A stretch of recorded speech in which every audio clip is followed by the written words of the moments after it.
Es Hegseth en Singapur. Y estamos aquí para quedarnos. Cualquier intento de la China comunista de conquistar Taiwán por la fuerza tendría consecuencias devastadoras para el Indo-Pacífico y el mundo. No hay razón para endulzarlo. La amenaza que representa China es real y podría ser inminente. Esperamos que no sea así. Pero sin duda, podría ser un discurso importante. Incluso llega a decir que, si el comandante en jefe le pidiera a él o al Departamento de Defensa librar una guerra militar por Taiwán, lo harían y ganarían. ¿Cuál es tu opinión al respecto? Bueno, Pete Hegseth, el secretario de Defensa, suele hablar, como hizo en Shangri-La, de que Estados Unidos está interesado en la disuasión. También circula un clip de medios de comunicación de principios de la administración Trump, en el que literalmente dice que, para lograr la paz, uno debe prepararse para la guerra. Así que Pete Hegseth ha afirmado abiertamente que Estados Unidos, de hecho, se está preparando para la guerra, pero bajo la premisa de que China está a punto de invadir Taiwán. Tenemos que entender que China también se está preparando para la guerra. El ejército chino está creciendo a un ritmo asombroso, y aunque no está invirtiendo tanto como Estados Unidos en términos de cantidad de dinero, está construyendo un ejército fuertemente fortificado y altamente moderno para defenderse de lo que realmente está haciendo Estados Unidos.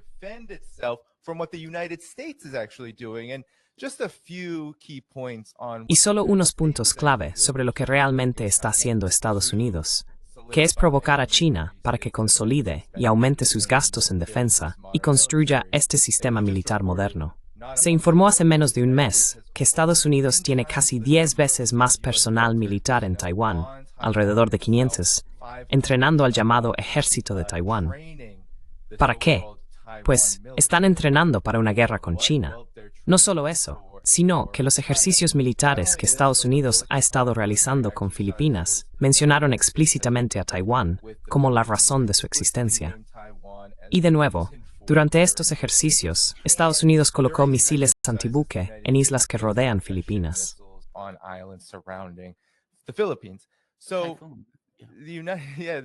Así que Estados Unidos se está preparando para una guerra con China, pero es una misión increíblemente, simplemente, absolutamente, asombrosamente suicida.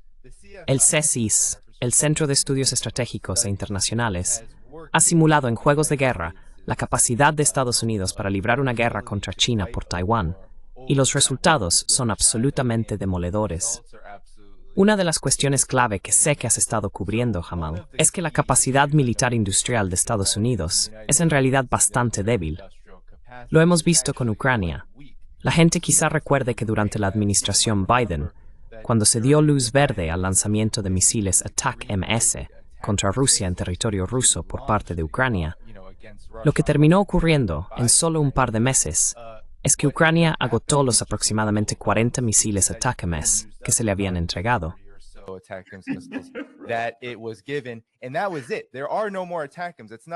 Y eso fue todo. Ya no hay más ATACMS. No es la administración Trump la que está cortando el suministro de misiles ATACMS a Ucrania en este momento. Es una política deliberada, pero en realidad simplemente ya no quedan más misiles ATACMS para entregar. Y esto es, de hecho, un gran problema en general para el ejército de Estados Unidos. Según ha informado el CES en estos juegos de guerra, si tomamos como ejemplo los misiles antibuque de largo alcance que acaban de ser desplegados en y alrededor de Filipinas, apuntando hacia Taiwán, Estados Unidos solo ha presupuestado unos 88 de estos en todo su arsenal militar.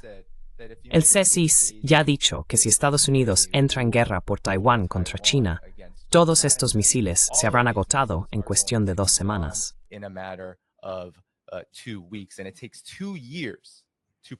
Y se tarda 2 años en producir uno de estos bajo el actual sistema de producción militar de Estados Unidos. Sé que tú también has hablado de esto, Jamal. La razón de que esto sea así es porque Estados Unidos tiene un complejo militar industrial orientado al lucro, que en realidad solo busca acaparar todos los contratos posibles y producir lo mínimo necesario para mantener este imperio sobreextendido y, sinceramente, superado. Y ahora también el Wall Street Journal ha publicado que la base industrial militar de Estados Unidos se ha debilitado mientras que la de China está en auge. Y solo quiero dar un dato. China ha construido más del doble de buques navales que Estados Unidos desde el año 2000. Ahora, el número de barcos de guerra es simplemente incomparable entre Estados Unidos y China.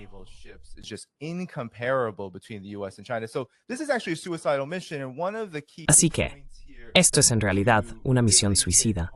Y uno de los puntos clave que hay que enfatizar cuando Pete Hegseth habla así es que en realidad no les importa esta realidad. No les importa ganar una guerra. No les importan las consecuencias. El CSI dice que básicamente todos perderán. Toda la economía mundial será destruida. El ejército estadounidense quedará completamente golpeado y dañado.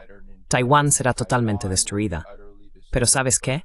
Eso es exactamente lo que Estados Unidos ya está haciendo con Taiwán, al básicamente someterla a una servidumbre por deudas a través de operaciones militares y ventas de armas, con un retraso acumulado de 21.500 millones de dólares, que nunca se resolverá debido a los problemas de producción militar de Estados Unidos, y porque Taiwán nunca podrá pagar esa cantidad.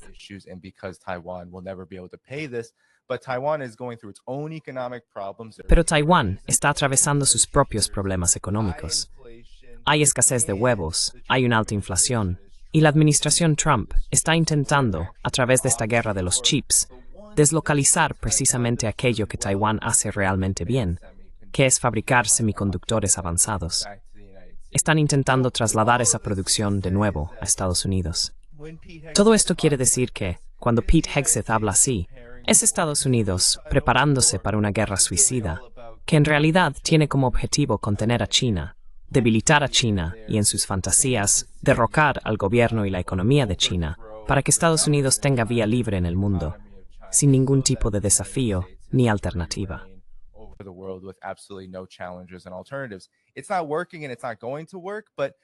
No está funcionando y no va a funcionar.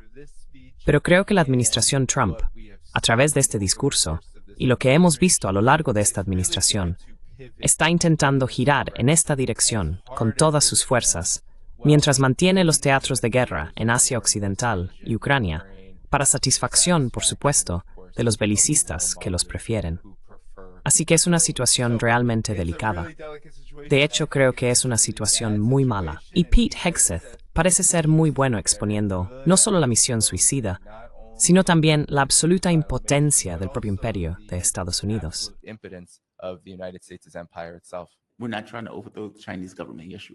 No estamos intentando derrocar al gobierno chino. Sí lo están haciendo. No estamos intentando rodear a China. Sí lo están haciendo. No estamos intentando provocar a China. Sí lo están haciendo. Todas estas cosas son lo contrario. Taiwán tiene que fijarse en Ucrania. Y sé que Taiwán es diferente porque bajo la política de una sola China, Taiwán se considera parte de China. Así que es un asunto interno, lo que de nuevo lo hace aún más asombroso desde la perspectiva china. No estamos intentando arrebatar Hawái a Estados Unidos. ¿Por qué están interviniendo en un asunto interno? Pero la idea de que Estados Unidos actúa como si estuviera dispuesto a luchar una guerra por Taiwán, Taiwán tiene que ver lo que está ocurriendo ahora mismo con Ucrania.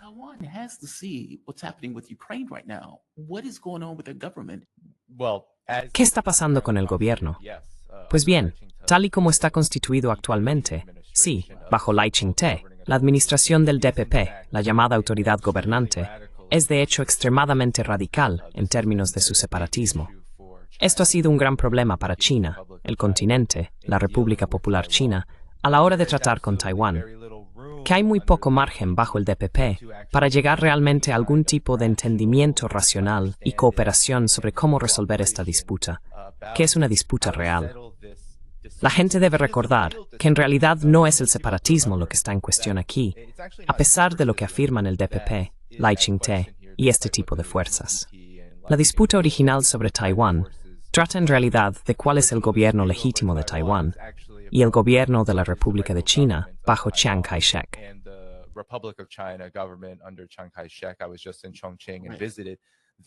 Acabo de estar en Chongqing y visité la última prisión donde los comunistas victoriosos fueron martirizados y absolutamente torturados, Lo sacaron apenas un mes después. En Chongqing, ese fue su último bastión. Chiang Kai-shek tuvo que huir a Formosa, como se llamaba entonces, pero ahora Taiwán, porque perdieron. El argumento es que el gobierno de la República de China, este gobierno nacionalista, es en realidad el gobierno de toda China. Pero el separatismo es la píldora venenosa que se ha fomentado y promovido, por supuesto, con el apoyo y la ayuda de Estados Unidos, y por supuesto con apoyo militar directo, que esencialmente utiliza a este partido como un proxy, similar a Ucrania, pero incluso más peligroso, en el sentido de que no hay absolutamente ninguna manera de que se pueda construir algún tipo de ejército taiwanés. Es una completa fantasía. El C-6, dice la llamada marina que tiene Taiwán, sería aniquilada en cuestión de 96 horas.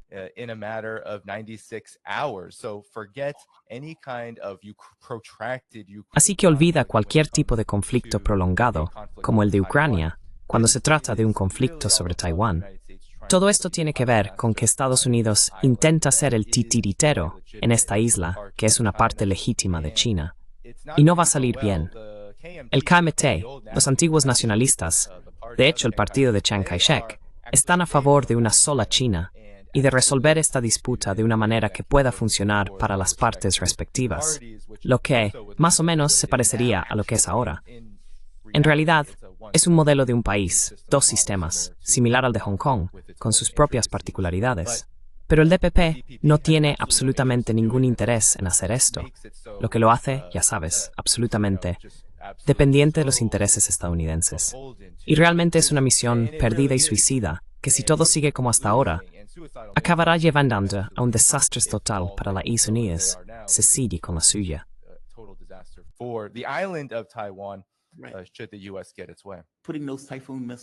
Colocar esos misiles Typhoon en Filipinas. De nuevo, una escalada radical. Todas estas acciones son escaladas. ¿Hasta dónde crees que van a llegar con esto? ¿Y realmente crees que llegarán al punto de una guerra real? En algún momento, China tendrá que responder. Bueno, Estados Unidos lo hará. Estoy muy convencido de que Estados Unidos va a impulsar esto. Y es porque Estados Unidos no puede tolerar el sistema de China. No pueden. La élite gobernante de Estados Unidos ve la economía planificada de China, su economía socialista de mercado, como quiera que la gente quiera llamarla. Ya sabes, China tiene una variedad de nombres. Socialismo con características chinas. Independientemente del nombre, este es un sistema que la élite gobernante de Estados Unidos quiere desesperadamente eliminar. Así que Estados Unidos, su liderazgo, no el pueblo estadounidense, sino el gobierno, las administraciones presidenciales, el Pentágono, las agencias de inteligencia, están echando espuma por la boca ahora. Están haciendo videos absolutamente ridículos, intentando, la CIA está, reclutar a funcionarios chinos de una manera absolutamente hilarante.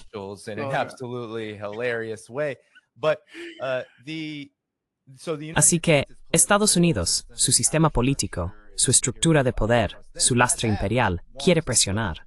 Sin embargo, China, y creo que aquí está la buena noticia, ha estado manejando esto muy bien. A menudo se habla de cómo Rusia ha estado maniobrando la operación militar especial en Ucrania. Pues bien, China ha estado maniobrando las relaciones a través del estrecho desde el surgimiento de la Nueva China en 1949. Debemos recordar que hubo dos crisis en el estrecho de Taiwán durante el periodo inicial de la Nueva China, la Revolución China de octubre de 1949, y ambas crisis fueron en gran medida un teatro de guerra, donde Estados Unidos llegó a amenazar con lanzar bombas nucleares sobre China. Y debemos recordar que durante este tiempo, durante la primera crisis del estrecho de Taiwán, China también estaba ayudando a Corea en su guerra de liberación con Estados Unidos.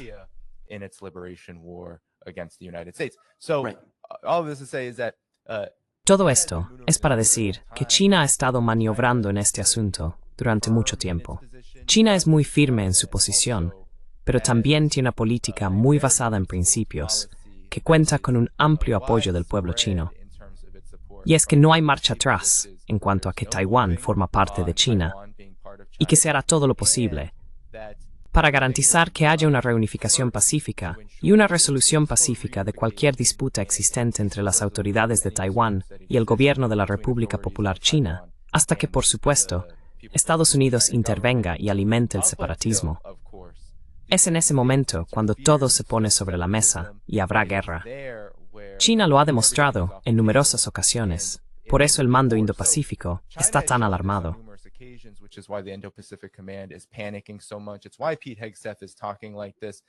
Por eso Pete Hegseth habla así. La cúpula militar de Estados Unidos está realmente muy preocupada por lo que China ha sido capaz de demostrar en varios ejercicios militares que han tenido lugar desde que Estados Unidos empezó a enviar funcionarios estadounidenses. A Nancy Pelosi, de forma más destacada, en agosto de 2022. Esos ejercicios militares enviaron un mensaje fuerte y contundente a la cúpula militar estadounidense, que en cuestión de minutos, China podría básicamente formar un cerco alrededor de la isla y que, especialmente en el ámbito económico, sería prácticamente el fin de todo lo que Estados Unidos intenta hacer. Así que eso está asustando a la cúpula militar estadounidense.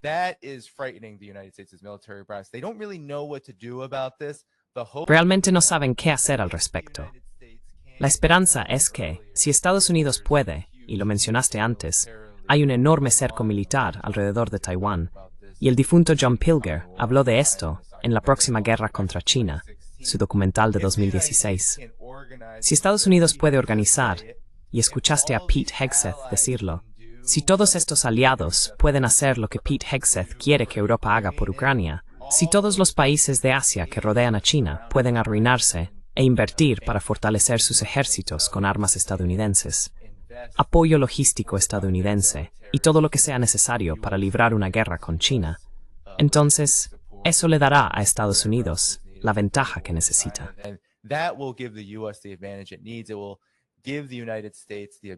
Esto le dará a Estados Unidos la capacidad de, una vez que realmente ocurra una guerra, no tener que soportar la mayor parte del coste. Desafortunadamente, o afortunadamente, deberíamos decir, esto es un juego de niños. Es una idea ridícula. Los países de la ASEAN, el sudeste asiático, la región Asia-Pacífico, los lazos económicos son tan fuertes que incluso en una simple guerra comercial con China, Corea del Sur y Japón, se vieron obligados a mostrar su unidad con China, al menos en el ámbito económico. Aunque discrepen y sean hostiles en todos los demás frentes, tuvieron que venir y decir, no, en realidad necesitamos formar lazos más fuertes con China, porque si no lo hacemos, estamos acabados y estamos perdidos.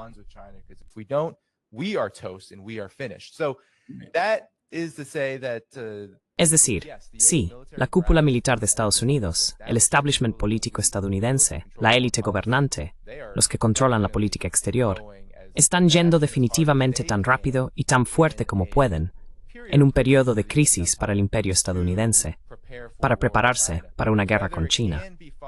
Si esa guerra puede librarse o no es otra cuestión. Parece que toda la realidad y todos los hechos dicen que no, pero a ellos no les importa esto. Y por eso la cuestión nuclear se vuelve absolutamente imprescindible de abordar, porque realmente es hacia donde se dirigiría todo esto. Los juegos de guerra, todo esto, probablemente ni siquiera sean relevantes aquí, dado que, a diferencia de Rusia, que pudieron, Estados Unidos pudo, utilizar como un llamado país soberano.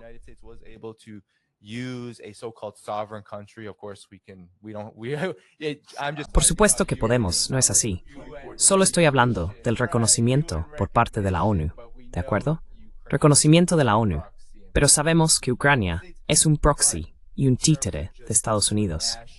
Pero en términos puramente internacionales, de derecho internacional, de la Carta de la ONU, sí, tras la caída de la Unión Soviética, Ucrania se convirtió en un país, entre comillas, soberano. Así que Estados Unidos tenía mucha más influencia, mucha más capacidad para hacer lo que hizo con Ucrania de la que tiene con China.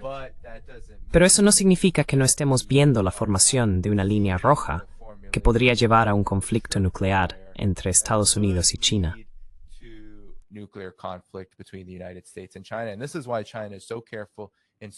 Y por eso China es tan cuidadosa y tan reflexiva, creo yo, en sus respuestas ante todo este belicismo, porque mientras se prepara para defenderse, sabe que las opciones de Estados Unidos aquí son en realidad muy limitadas. Y así, quedamos a merced de los caprichos de unos árbitros y gobernantes del imperio muy irracionales, muy agresivos y históricamente desequilibrados. No suelen tomarse la derrota o las opciones limitadas a la ligera cuando quieren lo que quieren.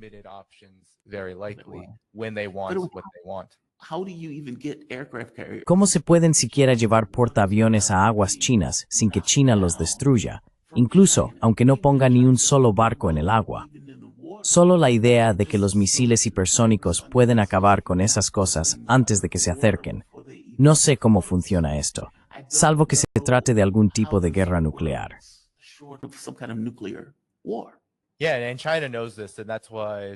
Sí, y China lo sabe. Y por eso China ha estado haciendo lo que ha estado haciendo durante muchas décadas, que es ocultar su fuerza y esperar su momento. Eso es lo que está haciendo China. China está principalmente centrada en mientras construye este ejército moderno, los Estados Unidos deberían estar. Aunque no estoy de acuerdo con todos los informes de los medios occidentales, que entran en pánico de forma histérica e intentan infundir miedo sobre las capacidades militares de China. La realidad es, exactamente como has dicho, Hamal. Sí, China tiene misiles hipersónicos.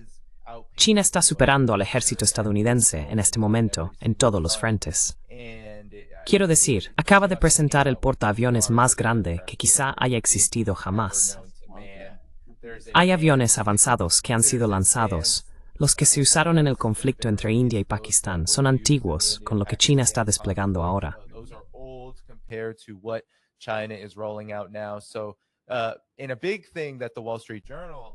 Así que un aspecto importante que menciona el Wall Street Journal en su último artículo sobre la creciente brecha entre el ejército estadounidense y el ejército chino es que no se trata solo de armamento militar.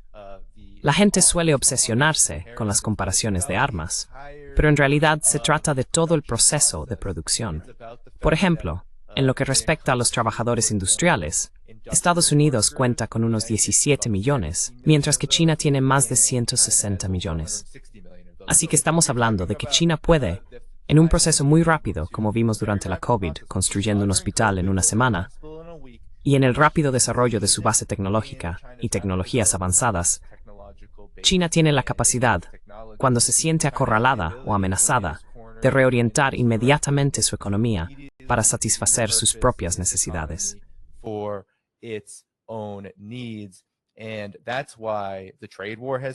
Y por eso la guerra comercial ha fracasado, porque China puede encontrar otros socios muy rápidamente para vender sus productos. Por eso la guerra tecnológica también ha fracasado, porque China puede fácilmente depender de sí misma si lo necesita. Ahora bien, por supuesto, puede haber algunos problemas iniciales, pero ya hemos visto a China avanzar en la producción de chips a tal nivel en tan poco tiempo, que ahora Huawei está fabricando coches inteligentes y coches 5G que pueden conducirse solos. Eso se debe a que todas estas medidas, en última instancia, resultan contraproducentes. Las amenazas militares, la agresión y los intentos de contener a China también están resultando contraproducentes. Y sí, solo pueden conducir a una guerra nuclear. Así que China está haciendo todo lo posible para evitarlo. Está jugando a un juego muy diferente. Está intentando construir el mundo que no solo quiere ver, sino que probablemente la gran mayoría del mundo quiere ver, que es un orden mundial más justo y equitativo que prioriza el desarrollo, prioriza el multilateralismo, la multipolaridad frente al dominio unipolar, el dominio de espectro completo y la agresión militar.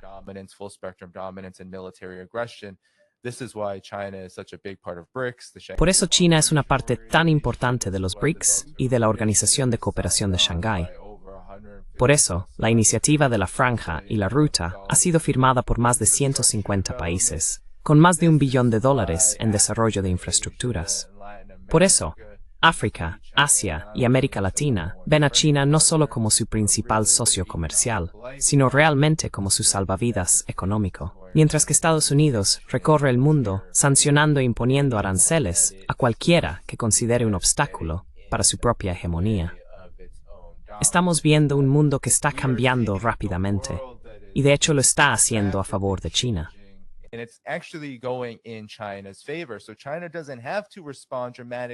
Así que China no tiene que responder de forma drástica todavía. Pero en efecto, si Estados Unidos intenta violar la soberanía de China hasta un punto que amenace los intereses del pueblo chino y el futuro de la economía y el sistema de China, entonces China responderá de la misma manera, y será devastador. Y podría perfectamente conducir a lo que tú temes, Jamal, y a lo que creo que cada vez más gente aquí y en todo el mundo teme, que es una guerra nuclear. Nos estamos devorando a nosotros mismos. Canibalismo. Canibalismo. Gracias. Cannibalistic, thank you. That we're effectively eating us. Estamos en efecto devorándonos a nosotros mismos, mientras que China, su filosofía parece ser diferente. La relación calidad-precio parece estar presente allí de una manera que no lo está en Estados Unidos. In the United States. Sí, bueno, intentaré hacerlo muy sencillo, espero, para quienes puedan ser nuevos en las diferencias entre la economía de China y la de Estados Unidos. Si observamos el elemento más importante de una economía en este momento, en esta etapa de desarrollo, es el papel de las finanzas. En Estados Unidos, las finanzas están completamente monopolizadas y totalmente en manos de intereses privados. Hay unos 5 grandes bancos en Estados Unidos que en muchos aspectos controlan esencialmente toda la economía. Uno de los grandes problemas para Estados Unidos es que en realidad no puede invertir en este momento, porque esas instituciones financieras, cuando prestan o hacen negocios con grandes corporaciones y monopolios, lo hacen en interés de obtener un retorno de su inversión, un retorno para sus accionistas.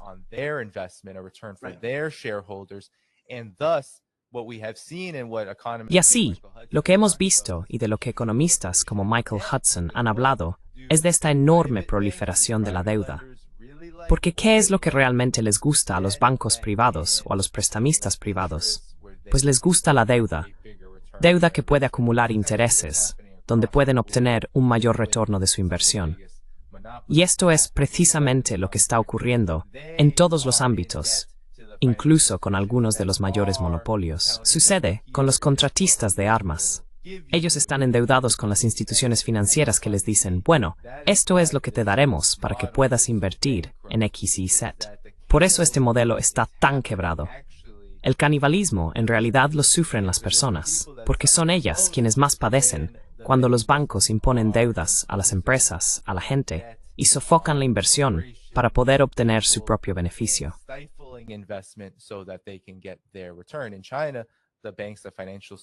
En China, los bancos, el sistema financiero, es casi totalmente, si no totalmente, de propiedad estatal. Es público. No existen 5 grandes bancos privados en China que operen con el objetivo de obtener beneficios.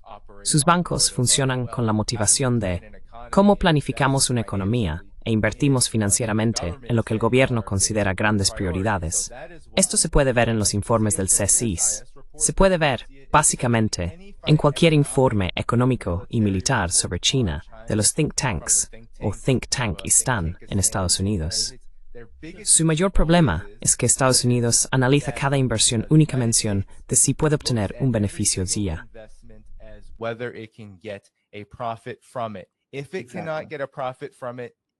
Si no puede obtener un beneficio inmediato, no lo hará. Y por eso, en general, Estados Unidos no está invirtiendo prácticamente en nada. Mencionaste el ferrocarril. No invertirá en más ferrocarriles, porque las corporaciones estadounidenses y sus bancos, que son quienes controlan esencialmente la inversión, dicen, bueno, si hacemos esto, vamos a tener pérdidas durante X cantidad de años. Y eso es inaceptable.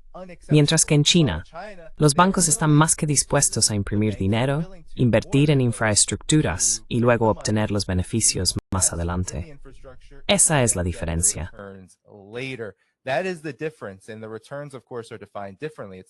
Y por supuesto, los beneficios se definen de manera diferente.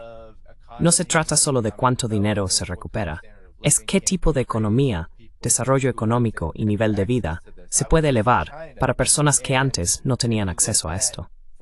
Acabo de estar en China, y si miras, por ejemplo, el tren de alta velocidad que mencionabas, y simplemente la idea del transporte en general, viajé de Shanghái a Wuhan en unas 3 horas y media. Esa distancia es, básicamente, la misma que de Nueva York a Chicago, aproximadamente, y la recorrí en 3 horas y media a unos 350 kilómetros por hora, la velocidad máxima del tren. En Estados Unidos, si quisieras tomar un tren similar, si es que pudieras conseguirlo, pasarías más de 19 horas en el tren.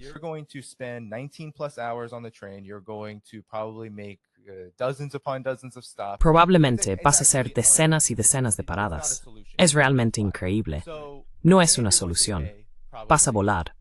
Y probablemente vas a pagar, veamos, los billetes de clase turista en el tren de alta velocidad en China, para este trayecto en particular, y la mayoría son más o menos iguales, dependiendo de la región. Cuestan unos $50 estadounidenses. Pero si quieres tomar un tren así de largo en Estados Unidos, probablemente pagarás 3 o 4 veces más por un proceso mucho más lento. De hecho, uno inmanejable. Así que esta es la diferencia. China ha invertido en infraestructuras porque ha mantenido los sectores estratégicos de la economía, aquellos que son más críticos para el desarrollo y para la capacidad de planificar y organizar la economía en función de hacia dónde se quiera dirigir.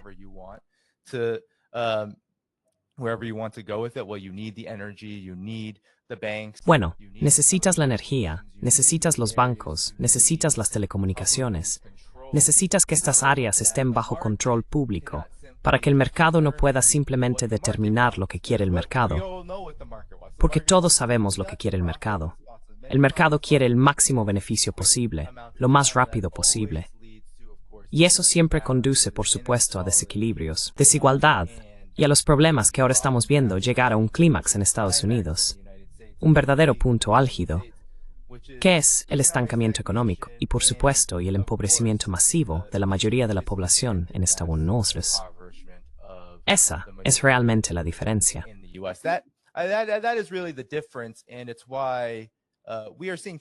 Y es por eso que estamos viendo cómo China realmente está ganando cuando hablamos de una guerra entre Estados Unidos y China. De hecho, China ya ha ganado en muchos aspectos porque ha logrado, bajo las amenazas y la presión de la agresión estadounidense, convertirse en la economía más exitosa del mundo y en una que rápidamente se perfila como el futuro del orden mundial. Mientras tanto, Estados Unidos, a través de su búsqueda de una agresión interminable, porque quiere que los bancos y sus grandes monopolios controlen todo el mundo y sus mercados, eso en realidad ha llevado a un éxodo de este orden mundial estadounidense.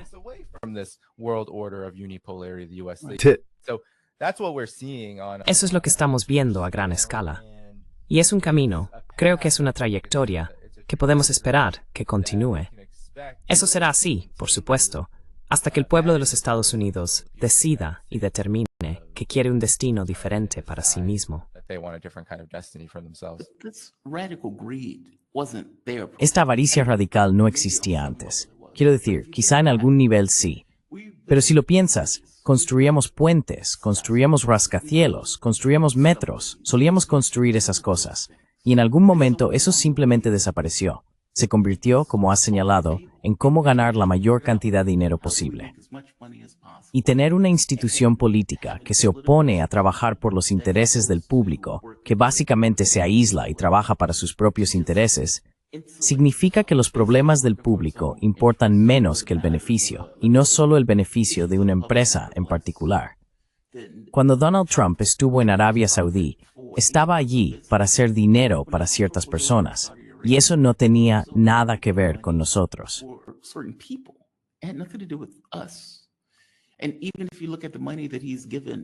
E incluso si miras el dinero que ha dado a los republicanos, esos 5 billones, 20 billones en la deuda de la que hablan, ya tenemos 36 billones de deuda, y están recortando servicios para lograrlo. Eso es asombroso.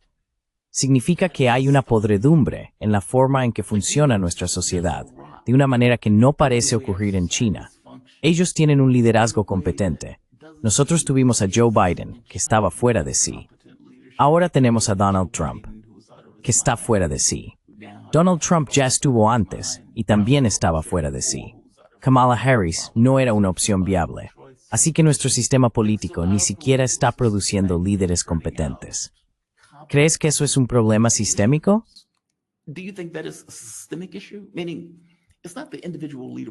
Es decir, no se trata del líder individual en sí. Es un sistema capitalista que funciona de una manera particular, y que con el tiempo se ha vuelto más eficiente, digamos, en extraer beneficios de ese sistema, incluso utilizando la rama política para hacerlo.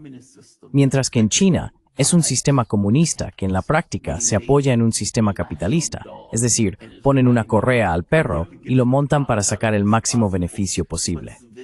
Pero el control público civil sigue siendo primordial, mientras que en Estados Unidos eso realmente no ocurre. Allí todo está orientado puramente al beneficio, y eso parece insostenible como forma de gestionar los asuntos políticos del país.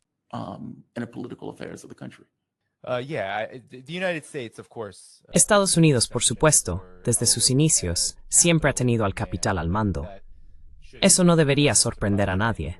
Pero claro, por las exigencias del desarrollo, las exigencias, por supuesto, de la llamada paz social o estabilidad social, ha habido momentos en los que el capital al mando ha tenido que hacer concesiones para mantener el sistema relativamente estable.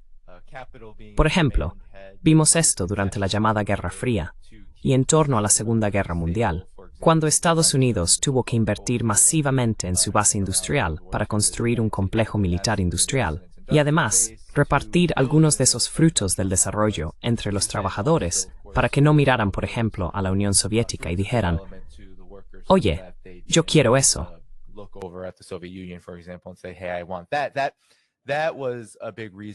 Esa fue una de las grandes razones de esta supuesta edad de oro de la que habla Donald Trump. En realidad, él no menciona, cuál fue la verdadera edad de oro. Y seamos sinceros, la era de William McKinley y los llamados varones ladrones y todo eso, realmente no fue una edad de oro. Quiero decir, fue el periodo de las leyes Jim Crow. No estamos hablando realmente. Por supuesto, fue el surgimiento, sí, en torno a ese periodo del desarrollo de la industria estadounidense, que llevó a Estados Unidos a convertirse en la potencia industrial y en la potencia del capital y el capitalismo. ¿Así que crees que fue la Unión Soviética? Eso es lo que parezcas diciendo.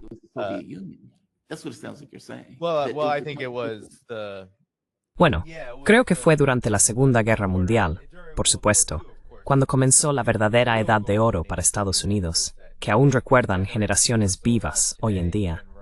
Empezó porque Estados Unidos, por supuesto, hizo que las celebraciones del Día de la Victoria tuvieran lugar el 11 de mayo, y mucha gente está muy entusiasmada con celebrarlo. Y creo que sí, es estupendo que muchas más personas comprendan los sacrificios de la Unión Soviética durante ese periodo.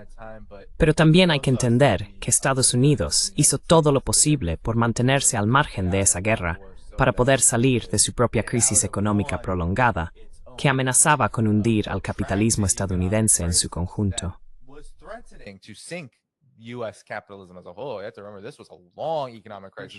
Tienes que recordar que esta fue una larga crisis económica. Fue una crisis que realmente no tenía solución, porque los varones ladrones, los banqueros, los tenientes del capital, no querían invertir en nada.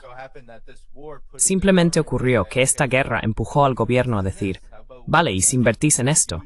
¿Y si invertimos en este enorme arsenal militar industrial que luego puede tener un efecto de goteo para el resto de la economía? Y también puede, con suerte, satisfacer a todos estos trabajadores en huelga, que no van a parar y que quizá, eventualmente, quieran ver un sistema completamente diferente si seguimos apaleándolos, destruyéndolos e intentando romper sus intentos de negociar colectivamente.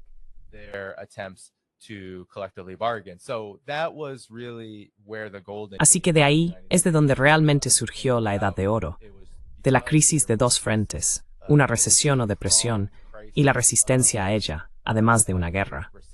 Es realmente en esos momentos cuando se han producido cambios masivos para mejor en Estados Unidos, cuando existen estas crisis en varios frentes que obligan al capital a actuar. Pero en China, eso no es lo que está ocurriendo. De hecho, no ha habido ninguna recesión en China. China, por supuesto, tiene sus propios problemas con la apertura y la reforma. El desarrollo desigual ha sido un problema. Ya sabes, la gente habla del desempleo y de los precios inmobiliarios.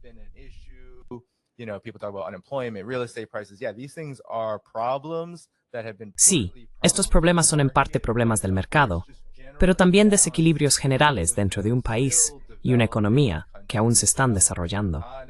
Sin embargo, no experimenta las sacudidas que sufren las economías capitalistas. No puedes nombrar un periodo, ni siquiera 2008. Fue China la que salvó a Estados Unidos en 2008 durante esa crisis económica. No puedes nombrar un periodo desde 1949 en el que una crisis económica como la Gran Depresión haya afectado a China. Por supuesto, puedes mencionar quizás otras crisis. El gran salto adelante y la revolución cultural fueron crisis diferentes para China que pudieron haber tenido impactos negativos temporales en la economía en su conjunto.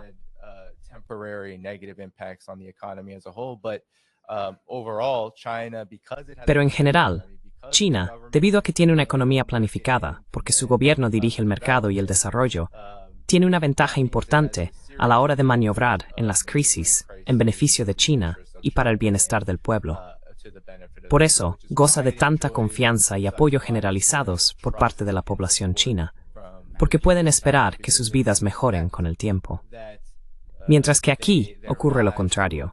Solo quiero añadir un punto más sobre esto. Cuando se habla de este periodo, mucha gente menciona el neoliberalismo. Debemos entender que el neoliberalismo, en este periodo de privatización, a golpe de shock y en esencia, de guerra total del capital contra el trabajo y realmente contra el mundo, ha surgido en una época en la que se ha producido una toma de conciencia, ¿verdad?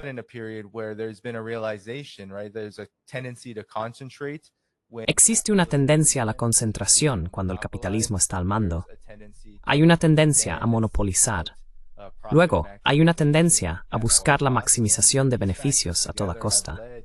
Y estos factores juntos han llevado, sí, a un periodo en el que, como dije antes, la inversión se ve como un coste, pero con la maximización de beneficios, realmente sin restricciones en este momento. Eso significa que el propio capital, como has dicho, busca devorarlo todo, canibalizarlo todo, excepto a sí mismo. Sin embargo, la tendencia del capital es en realidad monopolizar, así que eso ocurre de todos modos. Así que esa es la situación que se da. Tienes una creciente concentración de riqueza y capital por un lado, y luego, por supuesto, todos los problemas derivados de eso, explotando por el otro, tanto en Estados Unidos como en realidad en la situación mundial.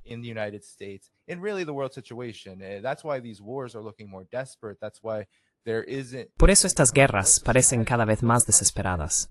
Por eso no hay, ya sabes, la gente pregunta, bueno, ¿cuál es la estrategia aquí? Pues no es una estrategia. Se trata de mantener y expandir la dominación total para que este sistema, que está rezagado y en decadencia, pueda mantenerse indefinidamente. De eso trataba la narrativa del fin de la historia de Francis Fukuyama. Era, esto es todo. Y no queda nada más que el capitalismo liderado por Estados Unidos, y se hará todo lo necesario para asegurar que esa siga siendo la realidad, a pesar de que el mundo entero, realmente, el mundo que creo que más importa en cuanto al futuro de la humanidad, está diciendo algo muy diferente en este momento.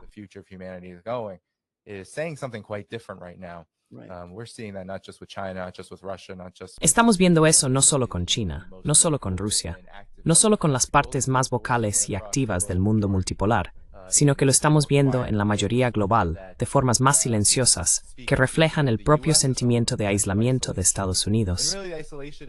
Y en realidad, el aislamiento de un sistema económico que solo puede sostenerse recurriendo a las formas más burdas e inhumanas de represión y control social. Es decir, basta con mirar a Gaza para mantenerse en pie. Y eso es lo que vamos a seguir viendo. Así que espero que todos estemos prestando atención. Y todos podemos actuar en consecuencia al entrar en este periodo de... Va en la línea de todo ese tema del planificador, ¿verdad?